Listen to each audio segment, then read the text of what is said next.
cuando está mi amigo.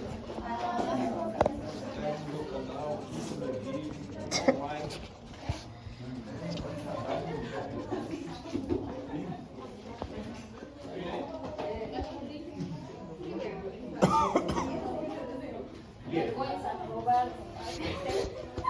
Habíamos visto el tema de la... Habíamos hablado ya de los tipos de hipoacusia, ¿no? No, vale. ¿Sí? ¿Les había explicado qué es la conductiva, neurosensorial, cómo se ve en la audiometría? Sí, no. Bien.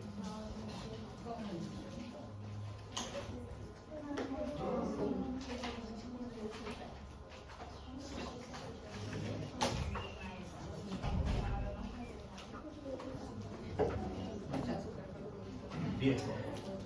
Esto sí hemos visto, ¿no? Lo de conducción aérea, los símbolos y los colores. ¿Se acuerdan? Sí. Bien. Entonces, vamos a ver que tenemos tres tipos de hipoacusias en la audiometría. La conductiva, la neurosensorial y la mixta. Bien. Bien. ¿Se acuerdan cuando hablé sobre el tema de la vía ósea y la vía aérea? Sí. Bien. ¿Cuál es la característica que tiene que tener la vía ósea? La vía ósea no puede estar por encima de la vía aérea, ¿verdad? Porque la vía ósea es la que nos va a mostrar que la funcionalidad del nervio. La vía aérea nos va a mostrar todo el paso de la transmisión, ¿o no? ¿Ya? Todo el recorrido que va a hacer el sonido hasta llegar al nervio auditivo. Bien. Cuando hablamos de una vía, de una hipoacusia conductiva, bien, vamos a hablar sobre un espacio, una separación, una brecha, una caída a nivel de la vía aérea. Bien, ¿por qué de la vía aérea? Porque quiere decir que en el momento de la transmisión del sonido hay algo que está impidiendo el paso normal del sonido, o sea, que pase las barreras normales. Bien, entonces está yendo por otro lado la vibración. Bien, entonces va a haber un descenso de la vía aérea. ¿Estamos? ¿Se acuerdan que habíamos dicho que lo normal es hasta 20? Bien. La audiometría lo normal es hasta 20 decibeles. Todo lo que cae por debajo de 20 decibeles, ya estamos hablando de una hipoacusia, sea neurosensorial o sea conductiva. Bien.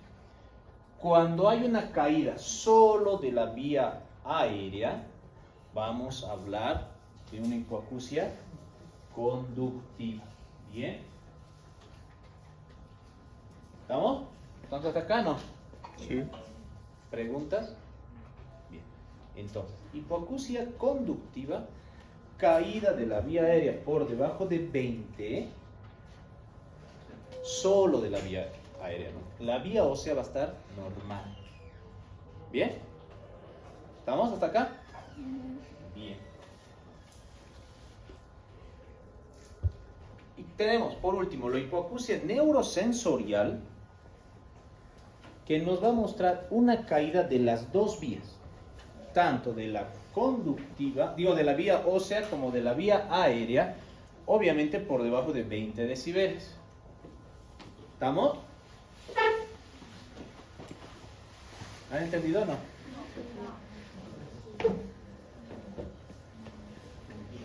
Acá tenemos 20.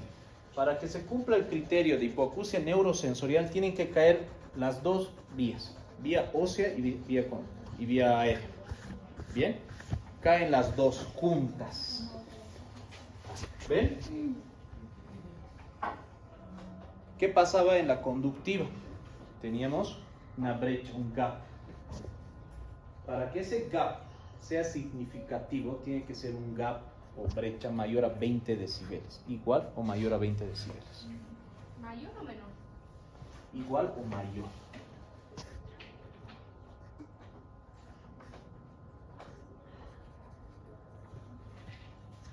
Tenemos la vía ósea del oído izquierdo en 0. Esta ya tenemos en 30 y en 25. Ya es mayor a 20 decibeles.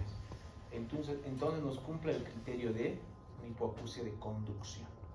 Cuando hablamos de hipoacusia de conducción, nos vamos a referir a patologías que estén obstruyendo el conducto auditivo externo o el oído medio. Bien, generalmente.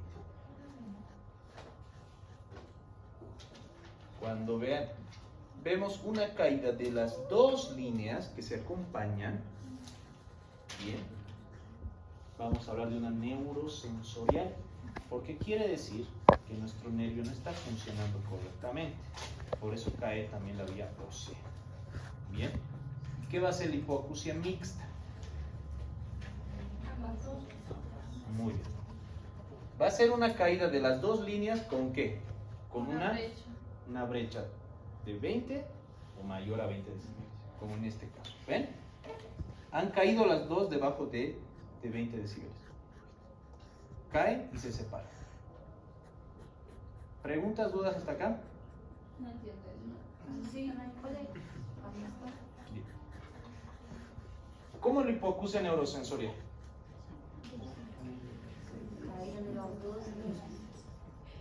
De las dos líneas. Juntas. Una caída junta. ¿Qué pasa si se separan? Con un gap de 20 se vuelve una mixta. Porque hay neurosensorial y hay conductivo. ¿Entienden, no? ¿Sí? Sí. ¿Preguntas? ¿Preguntas? Vuelvo a repetir. ¿Tienen dudas? La conductiva es la caída de la vía aérea por debajo de 20 y tiene un gap de 20 también. De 20 o mayor a 20. Bien. Pero ustedes tienen que ver que la vía ósea esté normal. Porque si la vía ósea también cae, se separa, va a ser una mixta. Bien. Si las dos caen juntitas, va a ser una neurosensorial. ¿Bien? ¿Dudas? No. Bueno, paso o hay más preguntas. Hablen ahora porque hay como 10 preguntas de esta sección. ¿Qué? ¿Ah?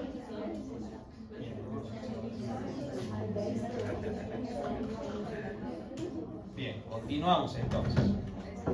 A conductiva es referente a qué tipo? ¿Motor o aéreo?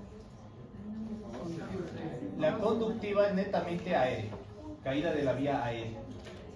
Sensorial. Neurosensorial es un daño de las dos. Se ha dañado el nervio, por ende tiene que caer juntamente con la vía ósea, con la vía aérea. La vía aérea va a estar normal, pero no se olviden que la vía ósea que nos mostraba el umbral auditivo, nuestra capacidad de oír, ¿o no? Bien, si cae nuestra capacidad de oír y está normal en nuestra vía aérea, o sea la parte por donde entra el sonido, obvio que va a estar descendida, porque nuestro umbral es bajo. Bien, en cambio, Es que el gap que dice que es la brecha de separación, ¿dónde la veo? ¿En la línea de abajo? Ok. esto es un gap, chicos.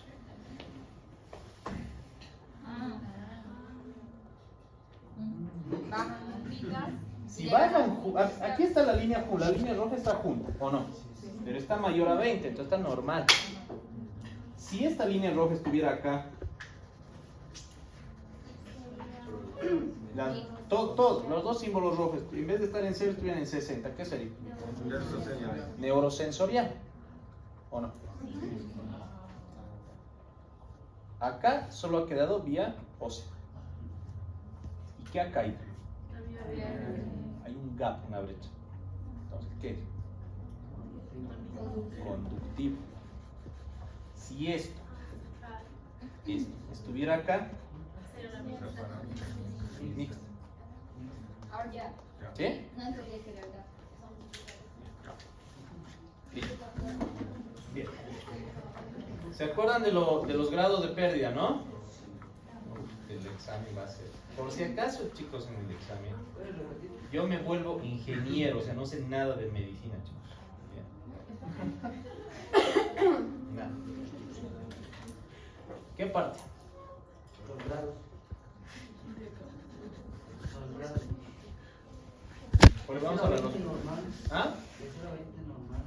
De 0 a 20 es normal. De 20 a 40 es leve. De 40 a 70 moderado. De 70 a 90 severo. Y de 90 para abajo sordera total o llamado también cofosis. ¿Bien? Bien. Hay otro estudio que se llama la audiometría verbal o logoaudiometría. Bien. Este estudio sirve para identificar la calidad de nuestra audición, es decir, lo que entendemos de las palabras, porque es distinto escuchar a entender. Bien. Este estudio se mide en decibeles y en porcentaje de palabras entendidas. ¿Estamos? Bien. Para fines de conocimiento, ustedes deben conocer qué es una logoaudiometría porque lo van a ver en prácticas. Bien. A ver. Nosotros tenemos estas líneas. Bien. Nosotros tenemos que escuchar entre estas dos, entre 20 y 30 decibeles, hasta 35. Tiene que ser nuestra capacidad de poder escuchar el 100% de palabras que nos dicta. ¿Quién nos va a dictar esas palabras? La fonoaudióloga, la que nos está haciendo el estudio. ¿Bien? Están en una cabina y empieza a dictar palabras. ¿Bien? Entonces dice, a ver, repetí manzano. Ustedes quieren repetir manzano. Les va a poner en ciertas intensidades, más fuerte, más bajito, qué sé. ¿Bien? Y lo voy dibujando y van a hacer unas curvas. Cuando las curvas empiezan a recorrerse entre más decibel, entre más volumen, ¿bien? Nos va a dar cierto tipo de patología. Por ejemplo, las hipoacusias de conducción van a necesitar un poco más de volumen, o sea, nos van a tener que hablar más fuerte para que entendamos las palabras. ¿Bien? Pero, ¿qué pasa con las hipoacusias de percepción o las neurosensoriales? Las que se da en la presbiacusia, en los viejitos. Les da el volumen máximo, pero no llegan a entender todas las palabras. ¿Bien? Porque hay un daño a nivel nervioso.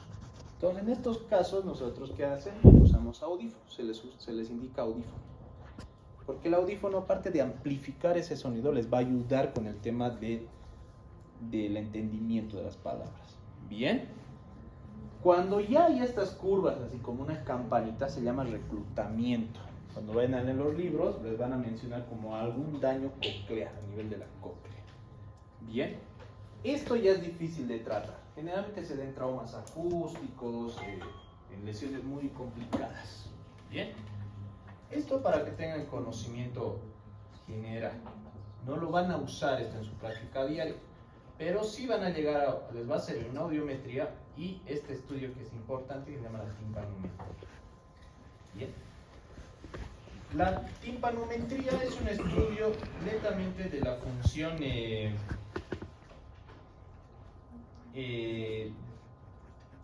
la complacencia de la membrana timpánica. Bien, complacencia nos vamos a referir a esto. Vamos a suponer que esta es nuestra membrana timpánica. Bien, está agarrada con unos ligamentos, ¿verdad? Hacia afuera el conducto externo donde hay aire y hacia adentro el oído medio que también está vacío, pero está con la cadena de huesecita. La complacencia se refiere al movimiento que tiene la membrana. ¿Bien? Es elasticidad.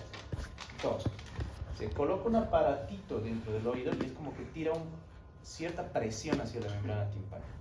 Entonces, le empuja hacia el oído medio y esta tiene que volver a su lugar. ¿Bien? Eso se llama complacencia. Bien.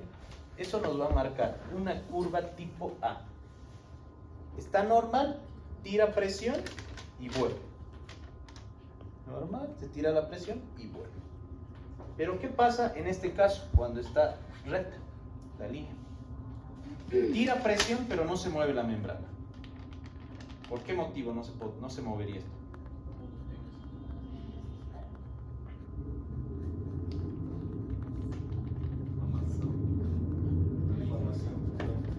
¿Por qué no se movería la membrana timpánica? ¿Dónde?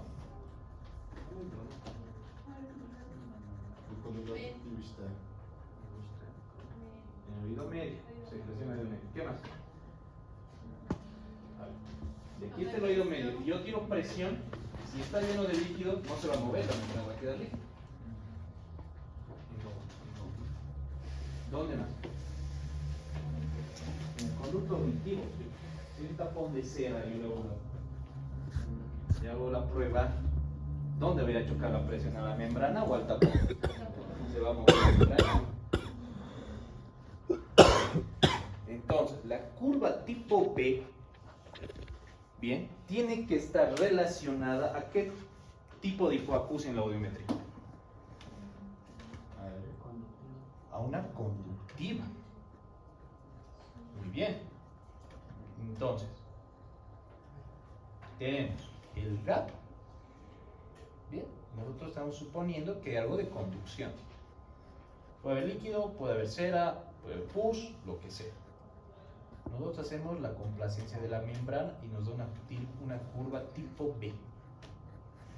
Entonces nos va a confirmar un diagnóstico de que hay algo que está obstruyendo o el oído externo o hay algo en el oído medio. Bien. Y tenemos esta última curvita, que es la tipo C. Si se fijan, esta está yendo hacia presiones negativas. Entonces, ¿qué está pasando con la membrana?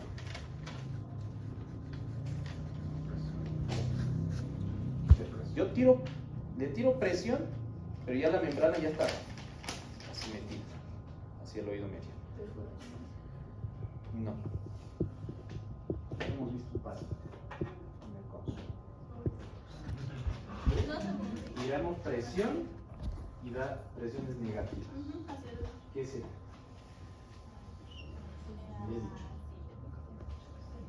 ¿Qué es? ¿Qué creen? Se han rompido los ligamentos. ¿Ah? Se han rompido los ligamentos de los músculos. No.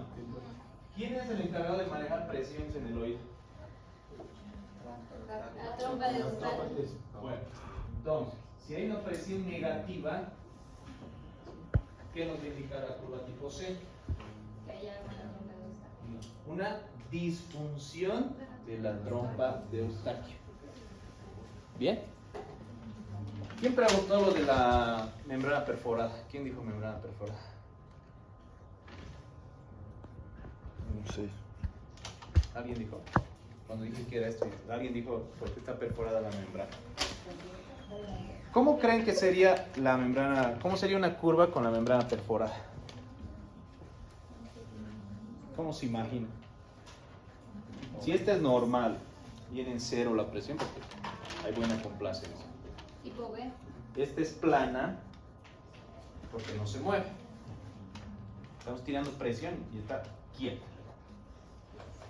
Esta está metida. Si se rompe, ¿cómo creen que sería la curva? D. No hay curva. Más o menos. No es ninguna de estas. Cuando está abierta, no la toma. Porque si yo le tiro presión, ¿la presión dónde se va a ir? Al oído medio. Está ahí un agujero, entonces no va a medir nada. Entonces, ¿qué va a pasar? O la ponen así una línea hasta arriba o colocan dos líneas abiertas. Porque quiere decir que no está midiendo nada. ¿Bien? ¿Estamos? Bien.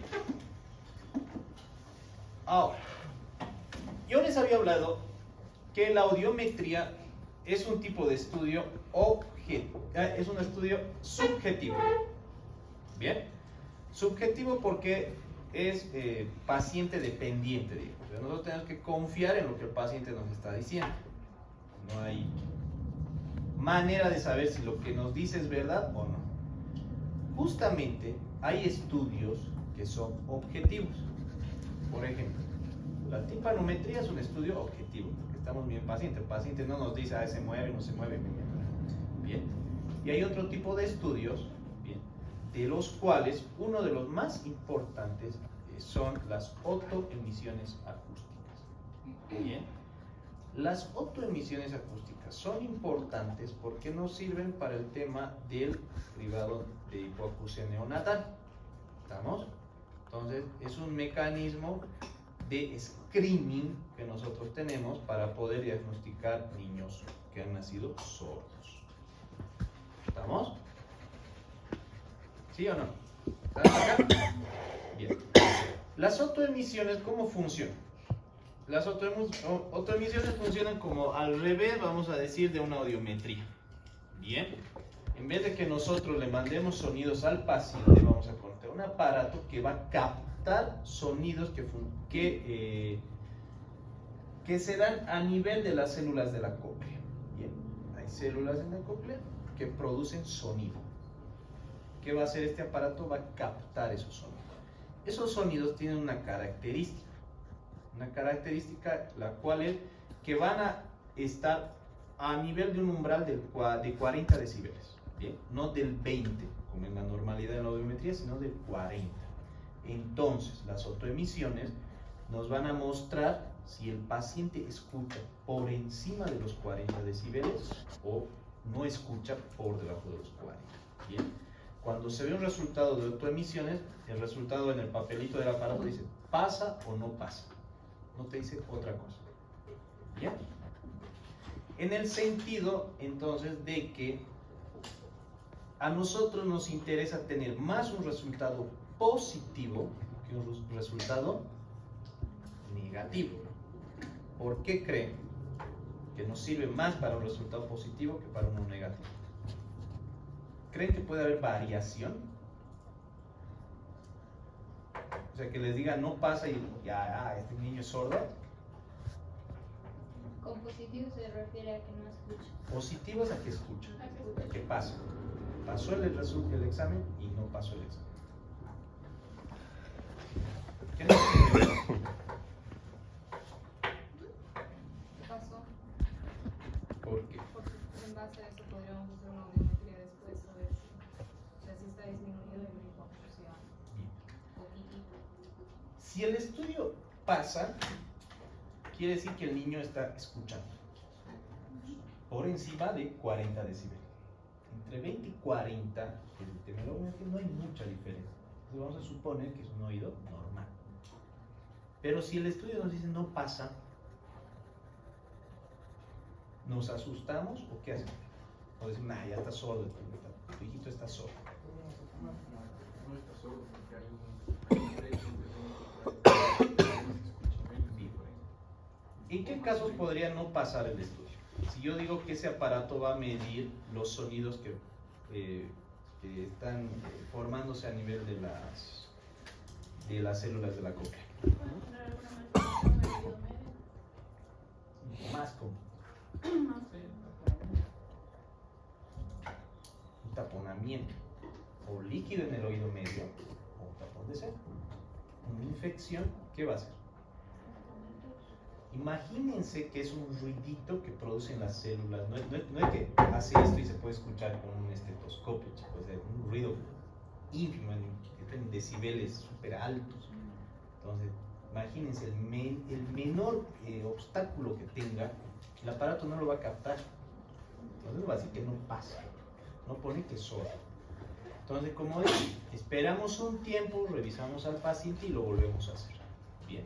En el caso de que no volviera a pasar en la segunda vez, se realiza un estudio que se llama los potenciales evocados auditivos. Bien, los potenciales evocados son en realidad, es un electroencefalograma del nervio auditivo, ¿bien? Que solo se usan en las cortezas del cerebro que se encargan de la audición. Se estudian todo el trayecto de la audición. Ahí ese estudio realmente fidedignamente nos va a decir si el nervio está funcionando o no. Y si no está funcionando, nos va a decir en qué parte. Coclear, retrococlear, cerebral, ¿bien? Y cuál de sus vías. Bien, entonces, obviamente, este estudio nos va a servir también para aquellos pacientes que son simuladores. Bien, paciente normal se le puede hacer un potencial evocado. Que nosotros pensemos que está mintiendo, se le hace un potencial y nos va a decir la verdad. Bien, porque no hay forma de que el paciente pueda ocultar eso. ¿Estamos hasta acá? ¿Sí? Bien. Acumetría. ¿Saben qué es la acumetría? ¿Han visto los diapasones? Allá sus compañeras creo que han hecho diapasones. ¿Con quién han hecho ustedes?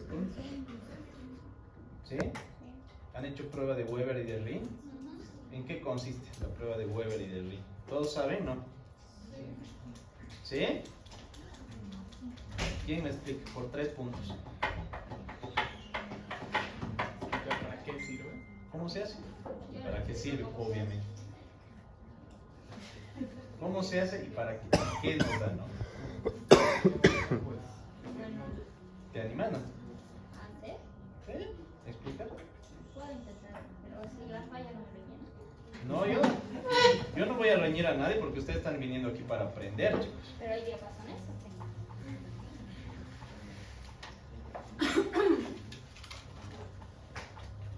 Si no seguía chico, loco. Este es el diapasón. Lo hacemos sonar. La doctora lo hace con esto, pero me siento que no va a doler. Entonces hacemos sonar y ponemos al paciente y vamos hasta que escuche. Esto es el ring. Ajá, ring. Hay que No cronometrar. escucho nada más por la parte. Y Weber es aquí atrás. Esto es Aquí Los mastoides. web. Creo que esto es web. ¿Qué verificamos con cada uno de ellos? ¿Qué escucha? La vía de conducción. Va por ahí. si escucha el sano es aéreo y si el ¿no? Si no se explicó mi día.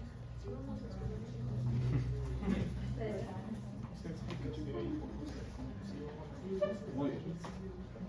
Antiguamente, bueno, no tan antiguamente, no había ¿qué es audiometría? No era tan fácil.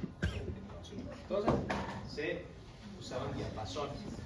Los diapasones vienen en ciertas intensidades. Este, por ejemplo, es de 256.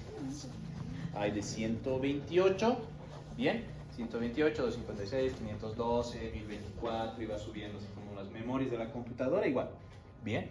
Hay hasta 4000, 6000 y 8000. Bien. Nosotros en el hospital teníamos una caja enorme con todos los diapasones, porque los médicos más antiguos sabían diferenciar una hipoacusia neurosensorial, te decían en qué grado estaba con un diapasón. Cosa súper complicada. El diapasón más fácil bueno, este es el más fácil de usar, el de 2 de 56. El fisiológico sería el diapasón de 512. Bien. ¿Alguien toca piano acá? Pero piano de cola. ¿Sí? Bien. ¿Cómo se afina el piano? ¿En qué nota? La. ¿Han visto alguna vez afinar a un afinador de piano? No. Es un diapasón y así. Y empieza tin, tin, tin. El de 512 es la nota la. Así. Como cultura general. ¿Bien? Bien. Hay dos pruebas. Está bien lo que dicen sus compañeros, la de Weber y de la de Rin. La de Rin, o Rine, es una comparación entre la vía ósea y la vía aérea. Bien, esta nos va a mostrar dos cosas. Si está normal el oído o hay una hipoacusia de transmisión o una neurosensorial. Bien, entonces, ¿cómo se hace? Se compara. El golpe en el diapasón no tiene que ser fuerte. Suficiente con hacer eso. Y ya suena. Bien. Entonces, en el ring vamos a comparar nuestra vía aérea con nuestra vía ósea. La vía ósea se tiene que escuchar más despacito que la vía aérea. Eso es un rine positivo. Si es un rine negativo, si yo hago esto y escucho más por vía ósea que por vía aérea, es un rine negativo. Entonces, ¿qué quiere decir? Que hay una hipoacusia de transmisión o de conducción. ¿Estamos? Ahora, se puede identificar, como dice acá, la sordera profunda. ¿Cómo sería eso? Si viene un paciente y me dice que el oído afectado es su oído derecho, bien, yo le hago el diapasón, le pongo acá, obviamente no escucho. Si yo le pongo acá, el sonido lo voy a escuchar en el oído sano. No quiere decir que sea una hipoacusia de conducción del oído derecho, sino es una hipoacusia profunda del oído izquierdo. O sea, ese oído está chao. ¿Bien? ¿Han entendido? ¿Sí? Bien. Ahora, la prueba de Weber. La prueba de Weber tiene tres resultados. Weber indiferente, o Weber lateralizado izquierda, o Weber lateralizado a derecha. ¿Esto qué nos va a mostrar? También transmisiva y perceptiva. Hipoacusia de transmisión y de percepción. ¿Bien? ¿En qué caso? Cuando nosotros le preguntamos al paciente ¿qué oído es el que le molesta? El oído izquierdo. Entonces yo agarro el diapasón y hago esto. Y le coloco ¿dónde? En la frente. La vibración la va a sentir más en el oído izquierdo, en el afectado.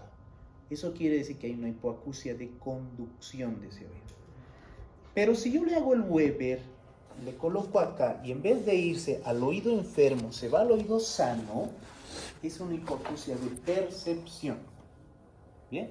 Entonces, para que no se confunda, si las vibraciones y el sonido se van al oído enfermo cuando hagamos vía ósea, quiere decir conductivo. Si la vibración se va hacia el oído sano, quiere decir que el oído está con una perceptiva. ¿Ha entendido o no? Enfermo, conductivo, sano, perceptivo. Bien, para que entienda. ¿Sí? Vamos a suponer que él es nuestro paciente. Bien, me dice, doctor, no escucho del oído derecho. Bien, tapate el oído con el traje. Bien. Vamos a suponer que tiene una otitis media con efusión. Yo agarro el diapasón y hago esto. ¿Dónde sientes el sonido? Se va a este oído. Bien, porque está con una hipoacusia de transmisión. Ahora, tapate el otro oído. Si viene y me dice igual, estoy mal del oído derecho, no escucho del oído derecho, doctor. Yo hago el 9 y se me va, ¿dónde? Al oído sano. Entonces estamos hablando que este oído tiene una hipoacusia de percepción, una neurosensorial. ¿En qué grado? No sabemos, pero tiene una neurosensorial. ¿Weber es para ósea? Weber evalúa sí, solo ósea. Y Rine evalúa las dos, la aérea y la ósea. ¿Estamos? ¿Sí?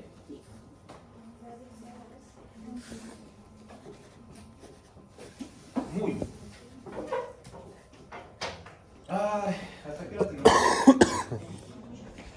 ¿Hasta las? ¿Cuántas horas? Bueno.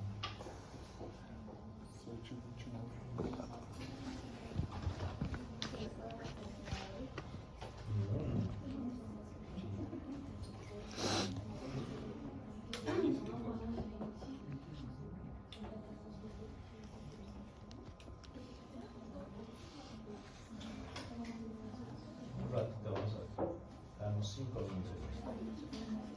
Porque esta parte es la más pesada.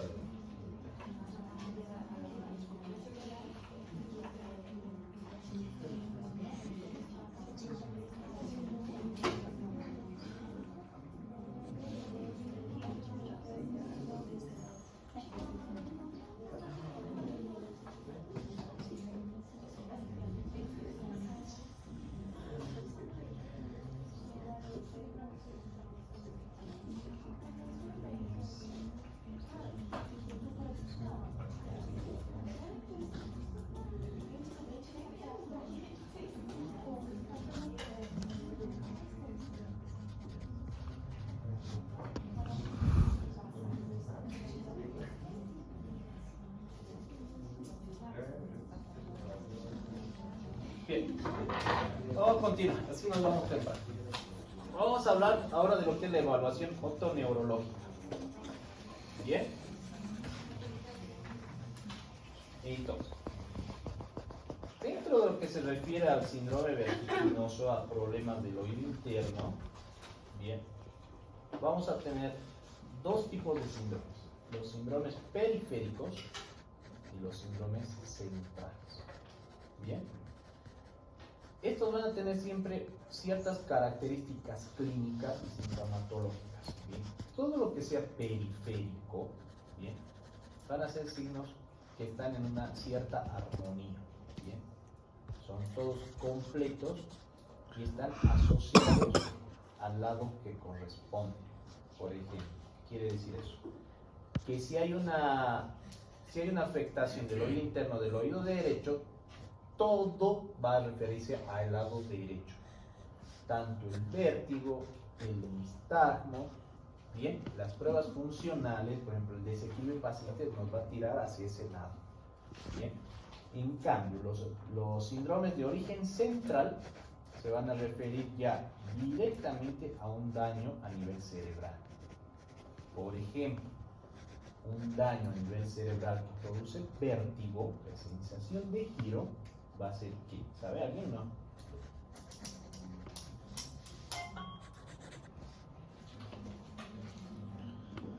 Un accidente cerebrovascular del cerebelo.